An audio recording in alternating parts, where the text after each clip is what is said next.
In this problem, we have a function f of x, and it is defined piecewise.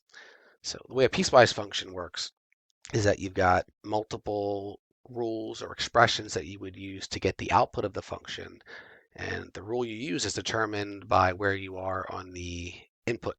So for the interval x is less than -3, the way we get the output is we would take that input, square it, and subtract 7. On the interval of x that is larger than -3, the way we get the output is we use the second rule there, -x squared plus c. So in this case, we need to find a constant number, a value that we could use that will ensure that this limit is going to exist, f of x exists, as the input x approaches -3. So we'll start with a definition here, in fact. The way a limit is defined is that this can only exist.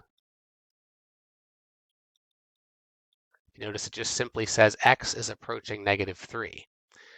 It doesn't specify which side of -3. If you saw a little line called a superscript here that was negative, that would imply that we actually want to approach -3 from the left side of -3. So if you can picture a number line, here's -3. We're going to be approaching -3 from this end. So values, -5, -4, -3.5, -3.1, and so forth. Alternatively, we could also approach from the right. So if there was a superscript, a little plus sign there, then we would looking at the behavior of this function as we get closer and closer to -3 from the right side. In this case, we got to make sure that both the left and the right sides match, because the limit of a function can only exist independent of sides if both those sides are the same. So we need the left side and the right side of -3 when we approach. We want these two expressions to be the same. So the way you would get the left-hand side of 3 is we would take a look at this function, and it says, well, if you're less than -3, which is what's going to be going on if we're approaching -3 from the left side, we want to use the upper rule. So we could get this done numerically. You just plug -3 in, right? Square it, subtract 7. We're going to get 2.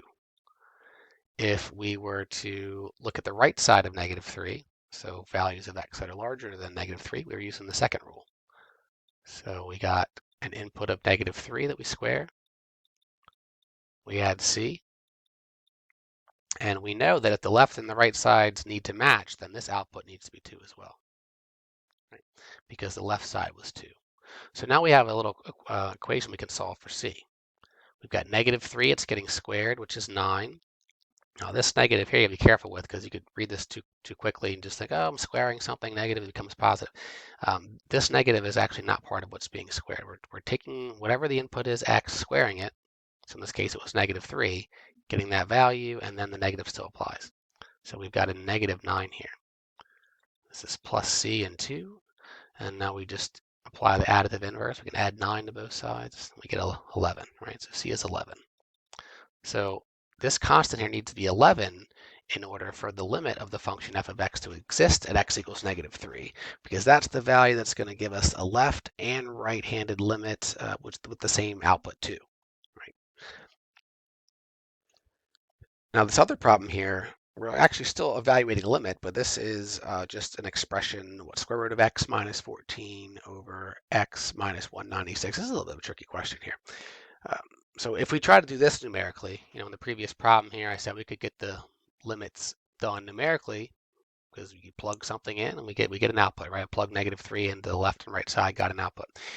Here, if you try to just simply plug in 196, you're going to end up with this indeterminate form 0 over 0.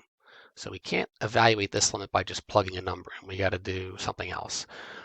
One option would be to graph it. That would probably not be the most straightforward of options, but you could graph it and you could look at it.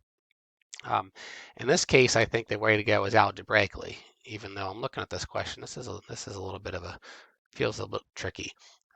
We're going to factor this. So this is generally the next step you want to take. If you're plugging your value a, the number that x is approaching, just directly into the function, if you get an output, you're done.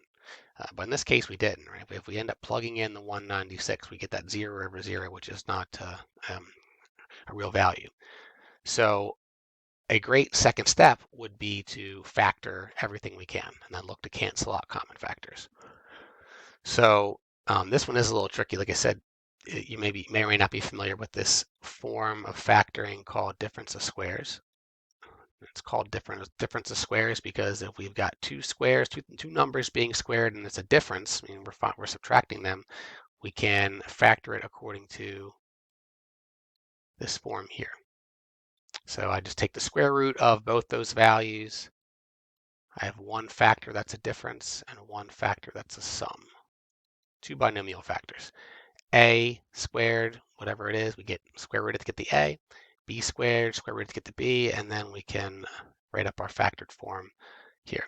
So what makes this one tricky is that this doesn't necessarily look exactly like a perfect square in the way you may or may not have learned this in previous math courses. We've got this square root of x. I guess the tip off maybe is that 14 should be the square root of 196. We'll just double check that real quick. 196 square root of it should be 14. Yeah, so we can factor the bottom according to this rule here. If this is x squared, if this is a squared, then a itself is the square root of x. If this is b squared, then b would be the square root of 196, which we just saw was 14. And then we've got one difference. That's our first binomial factor. And then we've got one sum. We can rewrite the denominator like this, and then it becomes much more obvious that we do have a factor of 1 that we can eliminate. Now, if you were to plug 196 into this, you would still get 0 over 0. However, the way this function, or way this expression here is being defined, is that x is never actually going to get to 196. So as long as it's a limit, I mean, the closer x gets to 196, the closer this is going to get to 0 over 0. But as long as it's not actually 196, this is just going to be some non-zero quantity divided by itself, which we know to be 1. Right? We can just eliminate these factors entirely, and that leaves behind this expression, 1 over the square root of x plus 14. And now, if we were to reevaluate, we just try to plug in the 196 with what's left, we'll get a valid output. The top's just 1. The square root of 196 we had saw was 14, so we're talking 14 plus 14 as the denominator, and we get 1 over 28. And that should be the answer for this problem.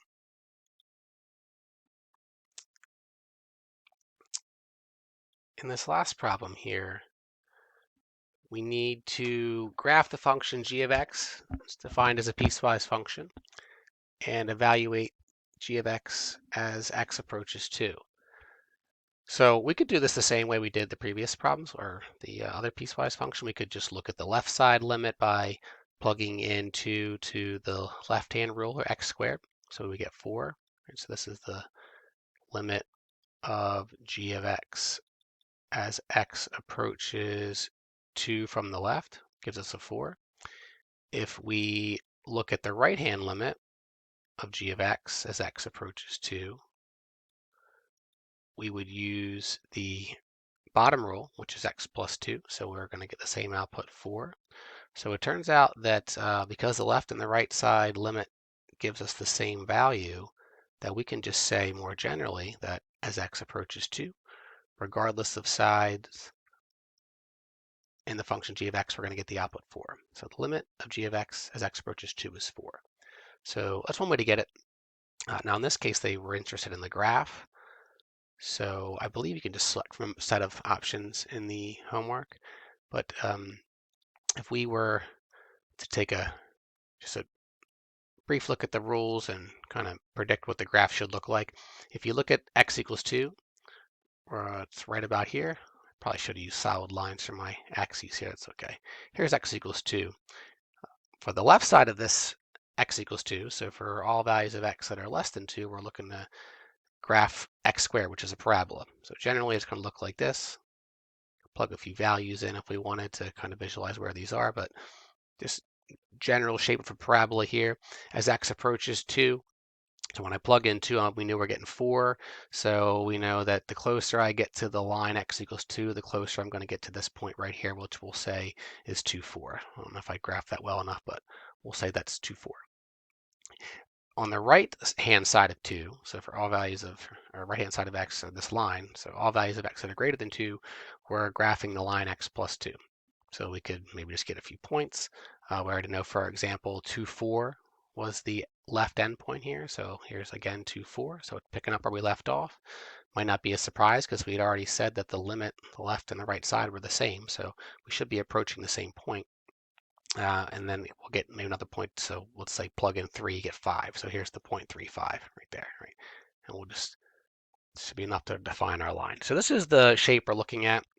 It should be good enough to select from a list. Another option is most calculators should have an option to graph piecewise functions.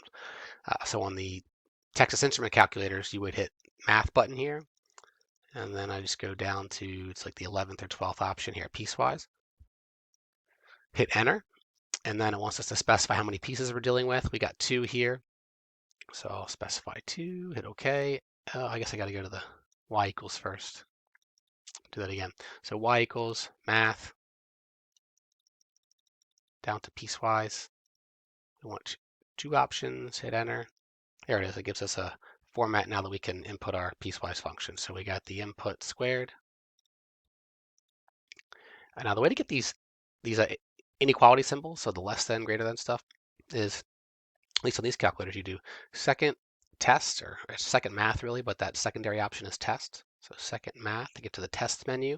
And then there you go. We got we want specifically the less than here. So here's less than. Oh, you know what? I missed the x. We want to say, well, what are you talking about? We're talking about x, right? So I got to click the variable button x again. Then I can go back to that test menu and pick the less than. And then there's 2. And then we'll get our other rule for the interval x is greater than 2. X plus 2 for x is, it's test menu greater than 2.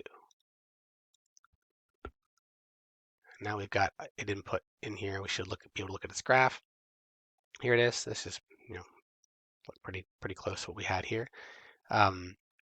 This is likely sufficient, but you might notice when you're selecting graphs from a set of options, they usually have a window already specified. So if you want to look at it like 1-to-1, for example, in this problem, the options gave us a y-axis that was going from -10 to 10, but then a x-axis that was only going from -5 to 5. So this calculator is following this default -10 to 10 on both axes. If you were to select the window button here, you can adjust your window. And that just offers a more direct comparison from what you're seeing in the calculator to the options that are provided in the homework. So hopefully you found this video helpful. If you have any additional questions, feel free to let me know either by email or in class. All right, take care. Bye.